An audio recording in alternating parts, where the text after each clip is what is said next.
नमस्कार दोस्तों and a very very good morning.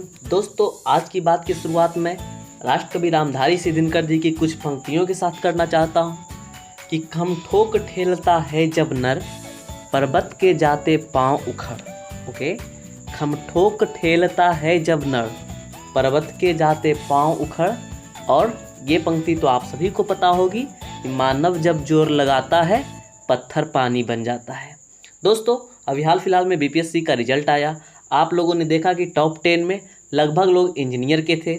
उसमें एक दो लोगों का आप लोगों ने बयान भी पढ़ा होगा, इंटरव्यू भी देखा होगा, तो उसमें बताया गया, उन लोगों ने बताया कि हम लोग भाई यूट्यूब और मोबाइल से ही कवर किए हैं। दोस्तों आज के इस युग में आप लोग मोबाइल से भी कवर कर सकते हैं, बस गाइडेंस सही होना चाहिए। ओके, तो आइए दोस्तों बिना कोई इधर उधर की बातें किए हुए हम लोग आज 9 जून के करंट अफेयर्स को देखते हैं और डिस्कस करेंगे एक्स्ट्रा मसाला के साथ, और साथ ही साथ आपको देखने को क्या क्या मिलेगा उसको देखते चलते हैं। इस सेशन में इंटरनेशनल न्यूज रहेगा, साथ ही साथ नेशनल न्यूज, अपॉइंटमेंट से संबंधित बातें जानेंगे, कुछ इंपॉर्टेंट डेज हो तो उसके बारे में जान लेंगे, स्पोर्ट्स से रिलेटेड न्यूज होगा, बुक्स एंड ऑथर्स के बारे में होगा, और साथ ही साथ होगा मैप ऑफ द डे जिसमें हम लोग जानेंगे आज मध्य अमेरिका की कुछ देशों के बारे में। ओके, मध्य अमेरिका के कुछ देशों को एक बार कवर किया जाएगा। इसमें कुछ कुछ देश है जिसको आपको याद रखना है, उसकी राजधानी पूछी जाती है। ओके, सबसे पहले तो आपको मैक्सिको ही है, तो मैक्सिको की राजधानी मैक्सिको सिटी। ग्वाटेमाला की राजधानी भी आपको याद रखना है, ग्वाटेमाला सिटी है। ओके, होंडुरास की राजधानी टेगुसिगालपा है। ओके, ध्यान रखिएगा, होंडुरास की राजधानी टेगुसिगालपा है। अल सल्वाडोर है, इसकी भी राजधानी सैन सल्वाडोर है। निकारागुआ की राजधानी मानागुआ है। कोस्टा रिका जिसकी राजधानी सैन जोन है, और पनामा जिसकी राजधानी पनामा सिटी है। ओके, तो ये 6-7 देश है जिसके बारे में आपको कुछ कुछ बातें जाननी है, जिसमें सबसे इंपॉर्टेंट आपके लिए इसमें मैक्सिको है। क्यों? क्योंकि एक डिजर्ट है, सोनारन डिजर्ट है। क्या आपसे पूछ देता है एग्जाम में कि भाई सोनारन डिजर्ट जो है वो किस देश में है, तो सोनारन डिजर्ट याद रखिएगा मैक्सिको में है। ओके, एक और देश के बारे में आपसे पूछता है, उसके पहले मैक्सिको के बारे में एक दो फैक्ट्स और जान लीजिए जल्दी से, कि मैक्सिको जो है विश्व में चांदी उत्पादन में प्रथम स्थान पर है। ओके, इसके साथ साथ ये मक्का का जन्म स्थली भी है। ठीक है दोस्तों, आप लोगों को पता होगा कुछ बातें कि जिस तरह से हमारे जंगली इलाकों में लोग खेती करते हैं कि आज यहाँ खेती किए, कल इस खेत को छोड़कर उस खेत में खेती कर लिए, तो इसे झूम खेती के नाम से आप लोग जानते हैं। तो इसी तरह से जो झूम खेती टाइप का उधर प्रचलन था उसको मिल्पा कृषि कहते हैं। मिडिल अमेरिका में, मध्य अमेरिका में झूम कृषि जैसा बात को वहाँ मिल्पा कृषि कहा जाता है। ओके, और जिस तरह से यहाँ सिंधु घाटी सभ्यता थी तो उस तरह से इधर मध्य अमेरिका में माया सभ्यता पनपी हुई थी।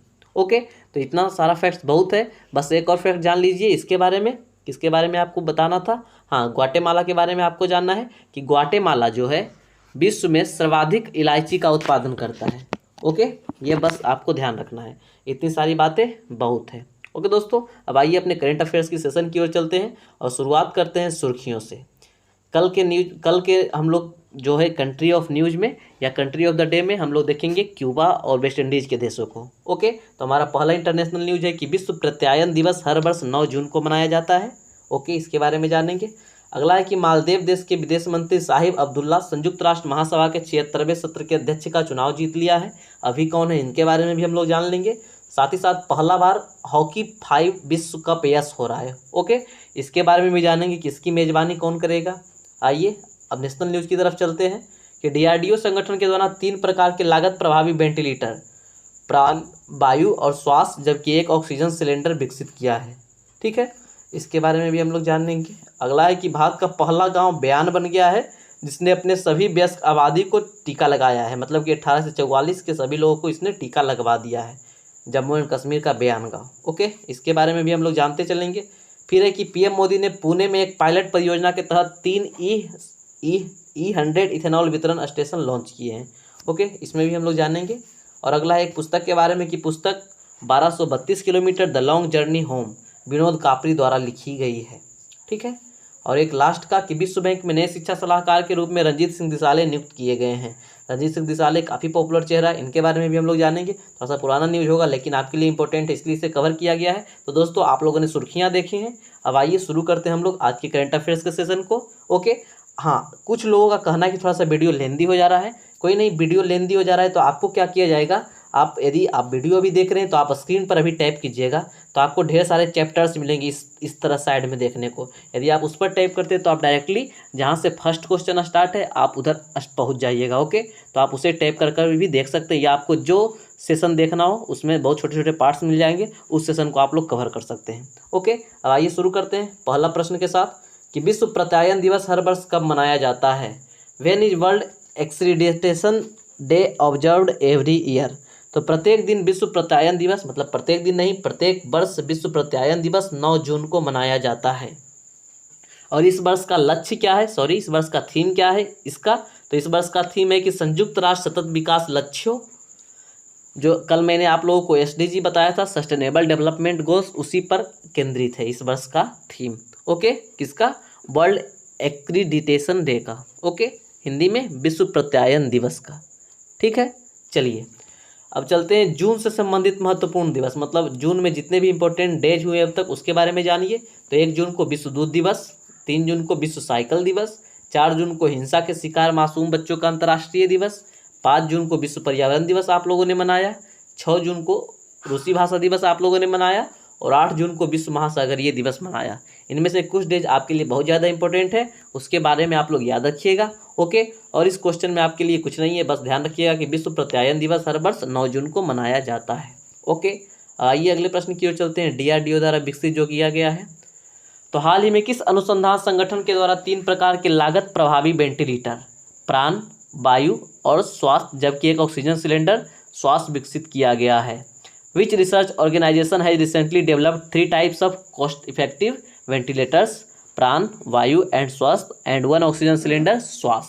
ओके, तो DRDO के द्वारा ये विकसित किया गया है अलग अलग टाइम पीरियड में। ठीक है, ध्यान रखिएगा, ये क्या है? ऑक्सीजन सिलेंडर और ऑक्सीजन वेंटिलेटर्स है। ओके, बस इसके बारे में आपको ध्यान रखना है और ज़्यादा कुछ नहीं। यदि आपसे पूछ दिया जाए कि भाई बताओ एक वेंटिलेटर है प्राण, इसको कौन विकसित किया है, तो इसका सिंपल सा उत्तर होगा DRDO। और DRDO के बारे में तो आपको पता ही है कि DRDO का फुल फॉर्म क्या है? Defence research development organisation. अभी वर्तमान में हेड कौन है DRDO के? तो जी संजीव रेड्डी। हेडक्वार्टर इसका कहाँ है? न्यू दिल्ली में। DRDO फॉर्म्ड कब हुआ था? तो DRDO का फॉर्मेशन कब हुआ था दोस्तों? तो 1958 में, 1958। ओके, ध्यान रखिएगा इसके बारे में, ये थोड़ा सा मिसप्रिंट हो गया है। ओके, तो ध्यान रखिएगा 3 वेंटिलेटर है, प्राण, वायु एंड स्वास्थ्य, और एक ऑक्सीजन सिलेंडर है स्वास्थ्य, जो कि DRDO द्वारा विकसित किया गया है। और DRDO द्वारा जो भी विकसित किया जाता है उसकी खासियत क्या होती है कि वो लागत प्रभावी होता है, मतलब जिस तरह से आपका दाम लगेगा उस तरह से आपको सस्ते दामों पर भी उपलब्ध हो जाएगा। ठीक है, ये प्रश्न आपके लिए काफ़ी ज़्यादा इंपॉर्टेंट रहने वाला है, VVI मार्क कीजिएगा। कि किस देश के विदेश मंत्री साहिब अब्दुल्ला संयुक्त राष्ट्र महासभा के 76वें सत्र के अध्यक्ष का चुनाव जीत लिए हैं? Which countries foreign minister Sahib Abdullah has won the election of the president of the 76th session of the United nation general assembly?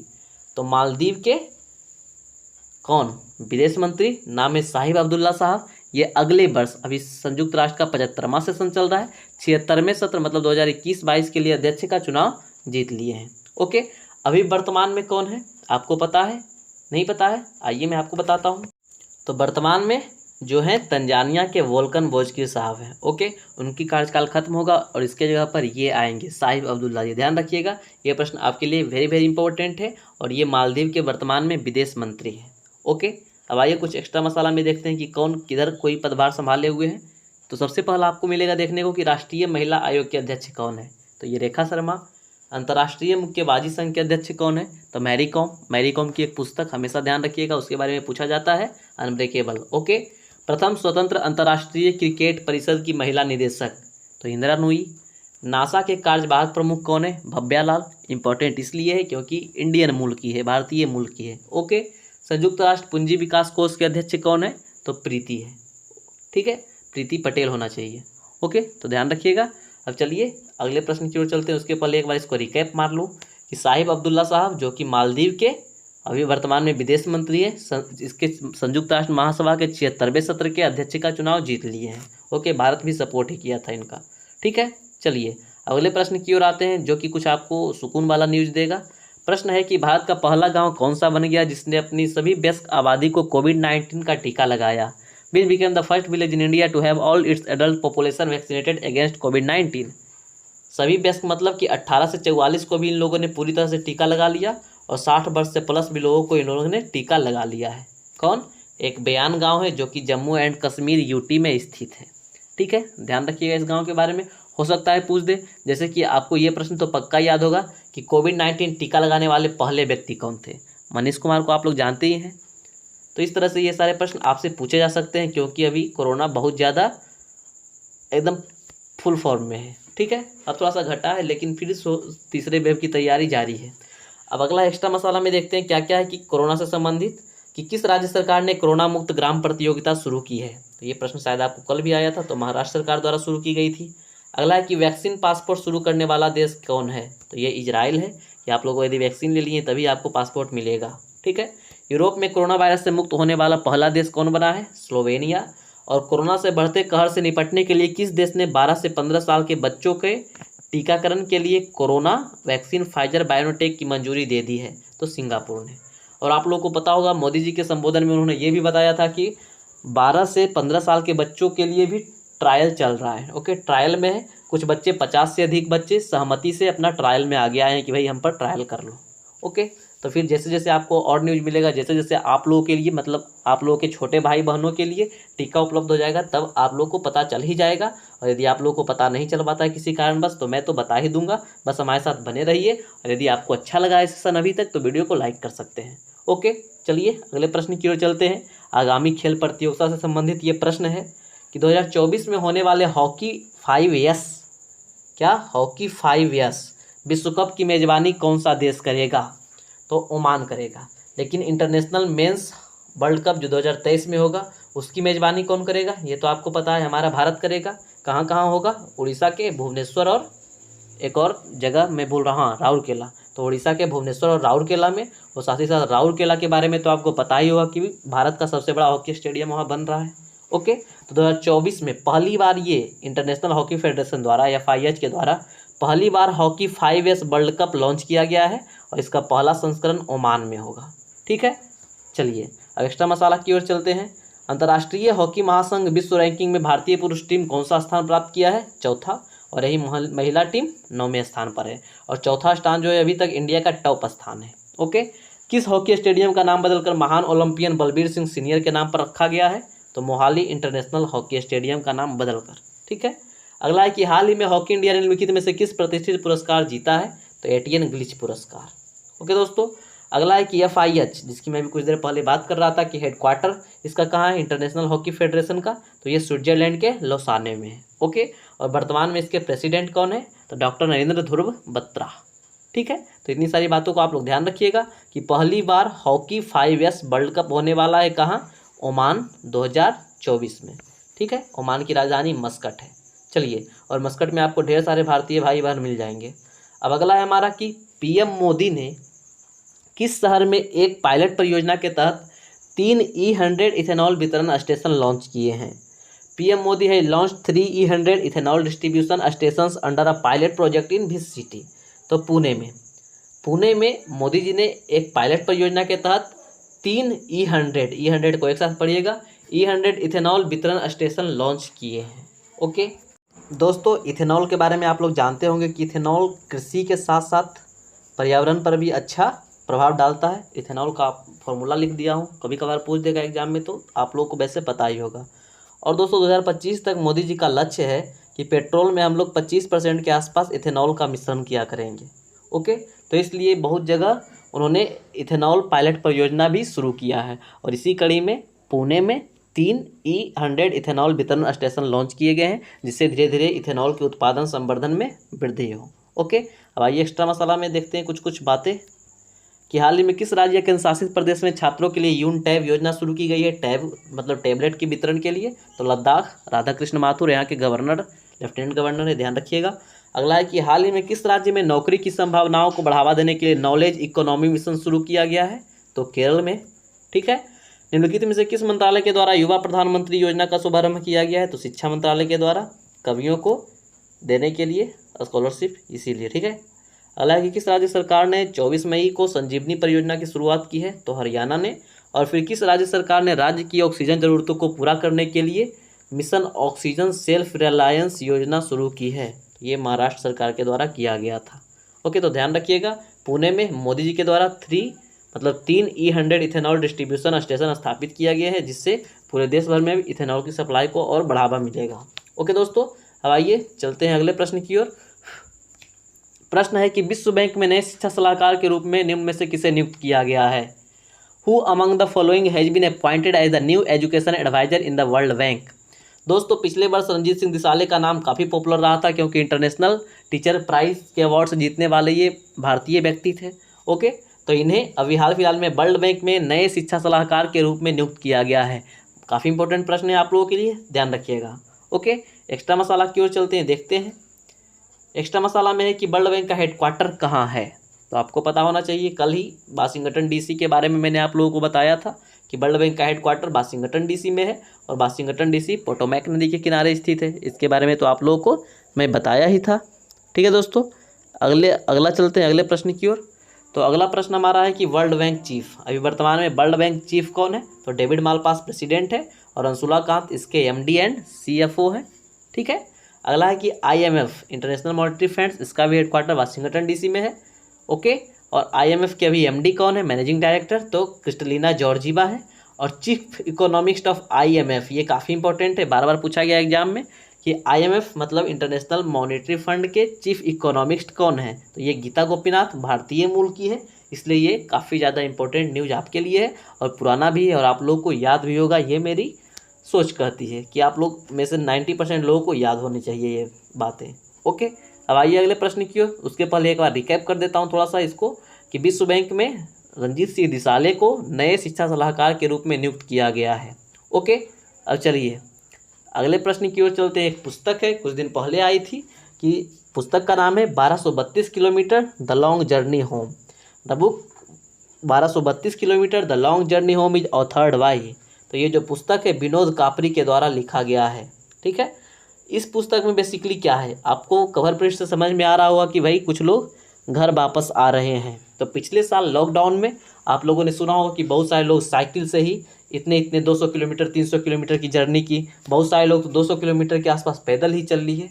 तो इस पुस्तक में उसी सारी बातों को, उन्हीं सारी कहानियों को कवर किया गया है। ठीक है, 1232 kilometre the long journey home, authored bye Vinod कापरी, ध्यान रखिएगा। चलिए देखते हैं कुछ पुस्तकों के बारे में। इधर हाल फिलहाल का कुछ पुस्तक जो है कि आई हुई पुस्तक नेहरू तिब्बत और चाइना, सॉरी अभी आई नहीं है, आने वाली पुस्तक नेहरू तिब्बत और चाइना के लेखक कौन है? अवतार सिंह भसीन। ये पुस्तक भी काफ़ी पॉपुलर रहेगी। अगला है कि हाल ही में आई पुस्तक Sikkim a history of intrigue and alliance के लेखक कौन है? तो प्रीत मोहन सिंह मलिक है। ठीक है, पुस्तक द बेंच के लेखक कौन है? मेघन मार्कले। आने वाली किताब लिविंग माउंटेन के लेखक कौन है? यह अमिताभ घोष जी है। नवंबर 2021 में आने वाली पुस्तक जंगलनामा के लेखक कौन है? अमिताभ घोष जी ही हैं। और आई हुई पुस्तक बिलीव के लेखक कौन है? तो सुरेश रैना है। सुरेश रैना की ऑटोबायोग्राफी थी बिलीव, आप लोग चाहे तो उसको खरीद कर पढ़ भी सकते हैं। ठीक है दोस्तों, तो ये थे आज के क्वेश्चंस। अब हम लोग चलेंगे question of the last day की ओर। ओके, उस प्रश्न का जवाब आपको कल देना था, जो प्रश्न आपसे कल पूछा गया था। प्रश्न देखिए क्या था, कि नौसेना के हाइड्रोग्राफिक सर्वेक्षण वाले निम्न में से किस जहाज को 40 वर्ष की सेवा के बाद रिटायर कर दिया गया? Which of the following navy hydrographic service ship has been retired after 40 years of service? तो INS संध्याक। कौन दोस्तों? Option number B INS Sandhayak इसका सही उत्तर था। और ये मनीष मित्तल भाई साहब लगातार सही उत्तर देते रहे और लगातार बहुत सारी बात कमेंट्स करते रहे। आपका बहुत बहुत धन्यवाद। आप भी जितने भी लोग देख रहे हैं, चाहे वो 1-2 लोग ही देख रहे हैं, प्लीज़ अपना उत्तर कम से कम जो क्वेश्चन ऑफ द डे होता है उसका उत्तर तो कमेंट किया कीजिए, कम से कम लगेगा तो कि आप लोग अंत तक जाते हो। ओके, अब आइए क्वेश्चन ऑफ द डे की ओर चलते हैं, देखते हैं कि आप लोगों में से कौन कौन इसको कवर करते हैं अपने कमेंट में। देखते हैं, प्रश्न है कि प्रतिष्ठित 2021 नेचर TTL फोटोग्राफी अवार्ड्स के विजेता का नाम बताइए। Name the winner of the prestigious 2021 nature TTL photography awards. Okay, इसके बारे में आपको बताना है। इस प्रश्न का उत्तर नीचे 4 ऑप्शंस दिए गए हैं, उसमें आपको उत्तर छाट के देना है। ठीक है, तो जल्दी से आप लोग अपना उत्तर जल्दी जल्दी दीजिए, आपके उत्तर का इंतजार रहेगा। ओके दोस्तों, आई होप कि आपको ये सेशन काफ़ी अच्छा लगा होगा। सेशन के अंत तक बने रहने के लिए आपका बहुत बहुत धन्यवाद। दवाई भी लीजिए, कड़ाई भी रखिए। ओके, अब तो धीरे धीरे फिर से लॉकडाउन में ढिलाई मिल रही है, लेकिन थोड़ा सा संभल कर ही रहिएगा। ओके, बाकी सारी बात तो आप लोग जानते ही हैं। मिलता हूँ आपसे अगले दिन अगले सेशन में। तब तक के लिए अपना ख्याल रखिएगा। जय Hind. It's Shivam signing off.